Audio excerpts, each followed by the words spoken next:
Hello, and welcome to Experience Art, Discovering the Works of Frida Kahlo. I'm Kelly Conway. Welcome to today's exhibit of Frida Kahlo, one of Mexico's most famous artists. She was born in Mexico in 1907, the daughter of German and Mexican descent. She spent time with her father, a photographer and German immigrant, in his studio as a young girl. This developed into her passion for art. She was one of the first girls allowed into the National Preparatory Academy of Mexico City, where she met her husband, painter Diego Rivera. Kahlo was quoted as saying, "My painting carried with it the message of pain. Painting completed my life. I lost 3 children. Painting substituted for all of this."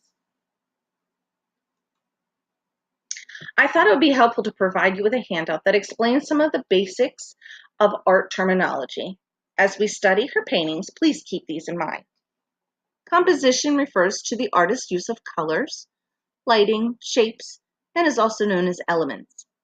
When the subject of the work includes people, this is called figurative painting.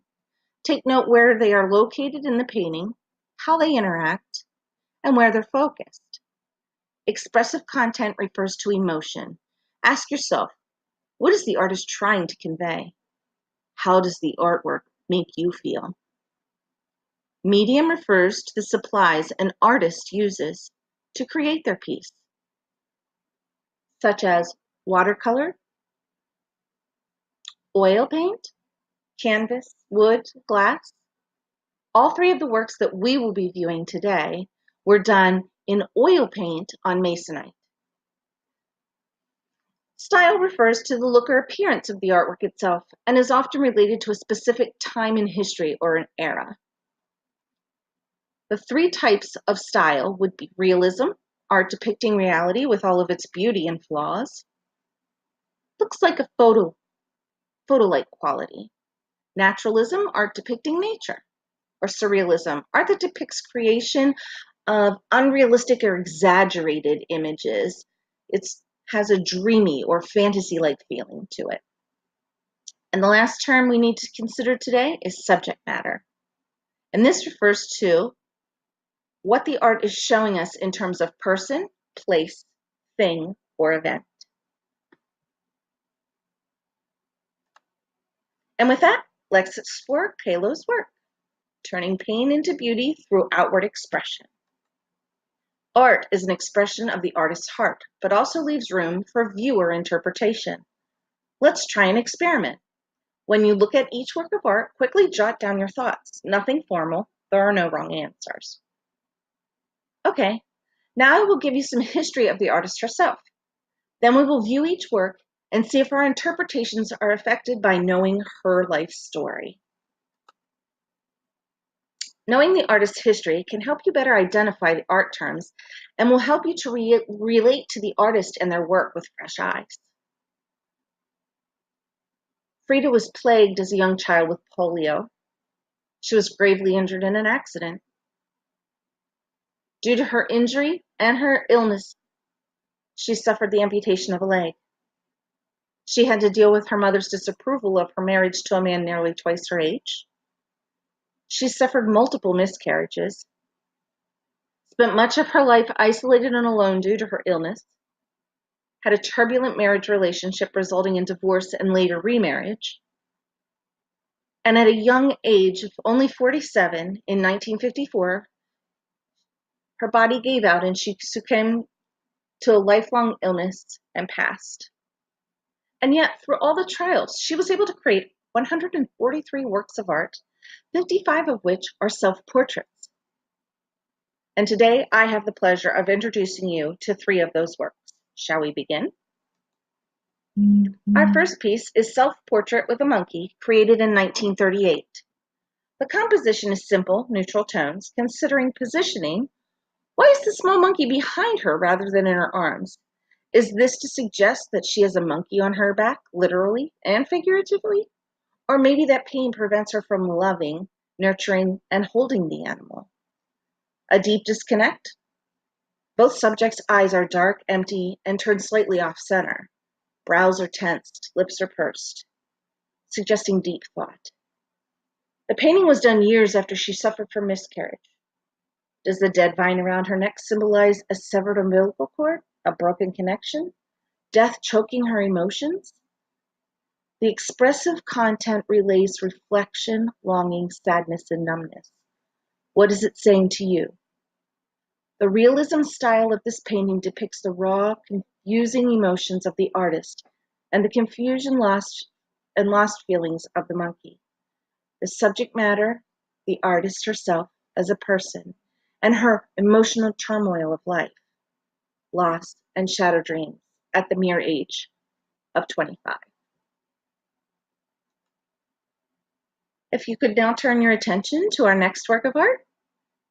It is titled Self-Portrait Dedicated to Dr. Elazar, created in 1940. The wording in the banner is written in her native tongue. I will translate it. I painted my portrait in the year 1940 for Dr. Leo Elazar, my doctor and my best friend. With all my love, Frida Kahlo. A little background on the piece. It is believed that the hand-shaped earrings she wears were a gift from Pablo Picasso.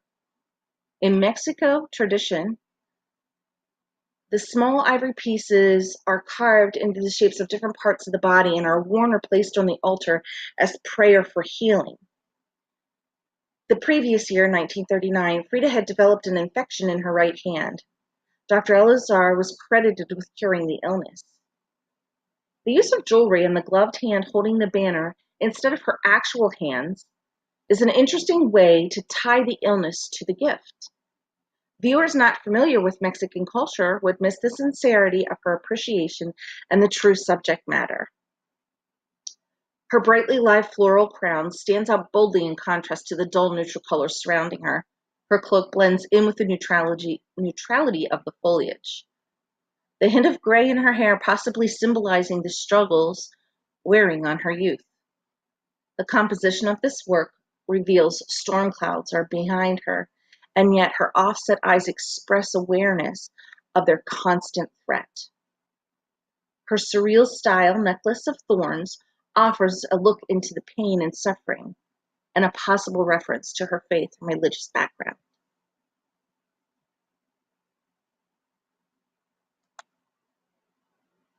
Our final and third work for today is titled The Little Deer.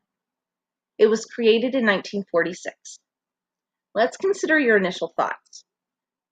Storms again in the background, barren trees, no leaves, no fruit. The only signs of life come from a broken branch trampled on the ground. It is created as a dull, neutral composition. The artist is the face of the pierced, bleeding animal, which leads to a surrealism style, an exaggerated image, a hybrid, part stag, part woman. There are 9 small, weaker trees standing to her right, 9 points to the antlers, and 9 arrows stabbing her body. Could they possibly signify the 9 things that plagued her life? The expression of illness, being the polio, injury from the accident, amputation, defiance, divorce, young illness and being constantly sequestered, and 3 miscarriages. This subject matter work appears to reflect more emotion and less person, place, or thing, more event-related or the result of many life events. Although the body lies defeated, her face is brighter, her eyes are set in a defiant expression. Does it appear that she is attempting to beat the odds and rise to her feet even through the pain? You, as the viewer, will need to decide. Thank you for attending this workshop and allowing me to present 3 unique works of art. I hope this experience has helped you to think more about art than just appealing or not appealing. My hope is that you have been educated and deeply touched to consider the artist behind the work the next time you experience